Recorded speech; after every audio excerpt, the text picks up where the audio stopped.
3, 2, 1, go. Hey everyone, I'm Paul Musculi Moore, living in the city of Cleveland, in the state of Cleveland, in the United States of Cleveland. Now,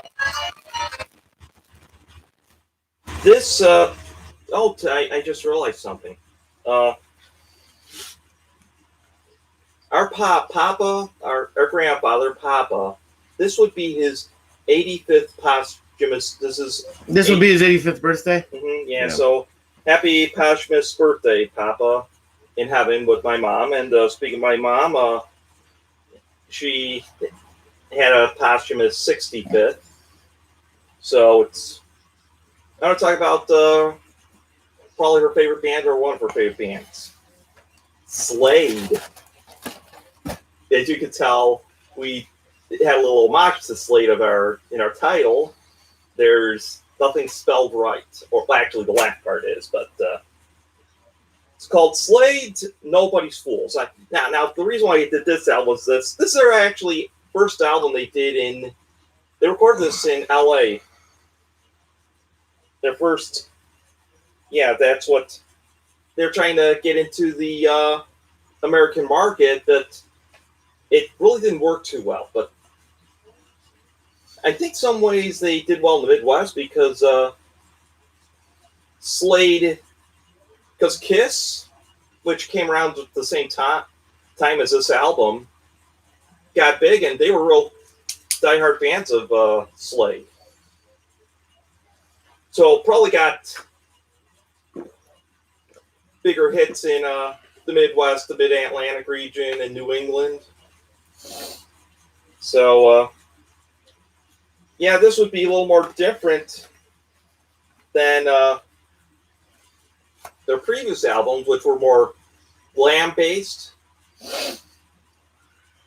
But the thing is, this one's more rock-oriented. And the lead singer, Noddy Holder, is doing all those songs. Maybe later on, I might do a little history towards Slade. But our mom loved the band. And she told us to mind your P's and Q's and dot your I's, cross your T's.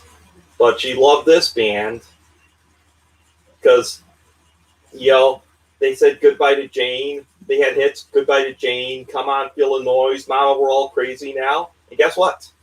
They're not spelled right. Mm-hmm. But on this album, the people in the UK thought they sold out at this time because, they switched from glam to popular rock in the mid-70s. Well, also, you also had that similar concept or problem at that time, Genesis, because they lost Peter Gabriel. Peter Gabriel went solo, and Trick of the Tail was less progressive than the... So what about this album? Okay. Nobody's Fool. Again, more rock-oriented, but the title song, Nobody's Fool, That's what leads off the album's first track. Mm-hmm. And, it's a good song with piano in it. Do the Dirty, it's a good rock kind of song. Let's Call It Quits. This one has a little bit of innuendo in it. It kind of is almost like how old blues songs were at the time, during 30s. Because there were a lot of dirty blues songs back then. Pack Up Your Troubles. I think that's one where they have a resonator guitar, and it's a good country rock type song. Oh, yeah, that sounds cool. Mm-hmm. Yeah. So, let's see here. You aren't really talking about the songs individually at all, though. Well, okay. Well, Nobody's Fool is actually supposed to be a jam song. Okay. 20-minute, but unfortunately, for albums, you had to cut it down to Do Dirty. It's almost has that Slade feel, clap your hands, stamp your feet kind of thing. That's what made them real big. Again, Let's Call It Quits is more that bluesy kind of thing. So, yeah, pack up your troubles. Acoustic, country rock kind of thing. Right. Okay. So we've gotten that far then. And in for the penny is actually a interesting song because that song has an accordion in it, supposedly. Well, you would know, not supposedly, but yeah, it does have an accordion in it. And it's called "In It for the Penny." Yes, it kind of has like a British kind of feel because, of course, they're from England, so yeah, kind of has that feel towards it. I hope you're enjoying this episode. We got more. Maybe we'll, for Papa. I mean, next week we'll do one for him. I'm probably gonna go with. I don't know which one I should go with. Come Fly With Me or Come Dance With Me. These are by Sinatra. Yes. Sinatra was his favorite artist. I think he liked Dino more, but but he liked the Rat Pack. Papa loved the Rat Pack, I believe. He also liked country. I could have. Yeah, I'm more familiar with country, but I couldn't tell you what country artist he liked. Yeah, I could mention a Garth Brooks album if I wanted to. Garth Brooks albums because he's Prince. He's like Prince of country music. He doesn't want his music to be like chopped in pieces and what have you, kind of thing, like on soundtracks or something.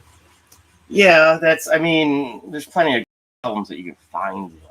Yeah, that's true. I think I have one somewhere, but we have other ones. Make sure you watch the 225th Cleveland episode because which is going to be next is old Space Jam, the Michael Jordan one, and the 225th anniversary of Cleveland. Yes. And what episode are you doing? Best and worst. It's a double feature of Cleveland. Yes. So click, like, subscribe, get notified. My bell shrunk. I put it in the wash. Isn't that what she said? Okay, side 2. Get On Up is another one of a Slade-like album. I mean, Slade-like song, which is Get On Up. I would figure Slade would be doing Slade-like songs. Yeah. But I like Jinx is kind of a good one because in some ways, I'm surprised Sweet, the band, did not sue Slade because if you listen to LA Jinx and then listen to Fox on the Run, they sound similar for some apparent reason. I think it's because Slade's kind of doing a spoof on like we're not getting much airplay in the States, but this glam rock band called Sweet is, and if you hear Fox on the Run, it does sound like Slade, doesn't it? But the hand claps, feet stomping. It's who does Fox? Slade. Slade does. Sweet. Yeah, Sweet does. I couldn't tell you. I don't know that song. Okay. The next song is this is one I know more because Did Your Mama Ever Tell Ya? Now this one has the misspelling of Slade because it's all about nursery rhymes. Mm-hmm. It's talking about. It's like what a critic who criticizes the styles would say. We're kids. Wait. We're kids. If you had the glasses too, you might actually look more. No, and the shirt tie. You don't have to do it. Don't. Yes. So, okay, but Ring Around the Rosie is actually a song about death. It's a nursery rhyme about death. Mm-hmm. It's or are they going to have? Are they going to have one for COVID? Like Ring Around Rosie for the COVID? I don't know, Paul. So okay, but it's a good song. It's got lady singers in it as well. Scratch My Back almost brings Slade back to its roots, like in the late 60s, early 70s. Wait, a little more glam rock or what? What were they doing pre-glam rock? Hard rock. Kind of hard rock, all right. And a little bit of, like, skiffle as well. Because Because I Love You kind of has a little bit of skiffle to it because they used a fiddle player. Okay. And this is that song that you're talking about right now. No, this is Get On Up. Get On Up. Okay. I'm a Talker actually is a good one too. It's almost like the predecessor to their bigger hit in the 80s, My Oh My. Okay. Because it does have that similar beat to it. I would want to hear George Takei do that song. Mm. My oh my. And the final song, All the World's a Stage, they're using Shakespeare. Shakespeare quoted it. It's a good rock song. Great way to end an album. And again, only reason why I did Nobody's Fools rather than Slade or any of their bigger albums was because this is one album that Mom would play when we would go from A to B. Oh, just on rides in the car and stuff? Yeah. Okay. That's why That's how you remember it? Mm-hmm. It's kind of a little bit of a childhood thing, and obviously, if I did have, they'd be listening to songs all over the damn place. Not just Slade, but I'll play Moody Blues, I'll play the Beatles, I'll play anything that the Divine Comedy. So, yeah, that's I don't think we did a Divine Comedy album yet, but maybe in the near future. Well, that concludes an album cover. I hope you enjoyed it. I'm Paul Mr. Cleveland Warren, living in the city of Cleveland, in the state of Cleveland, the United States of Cleveland.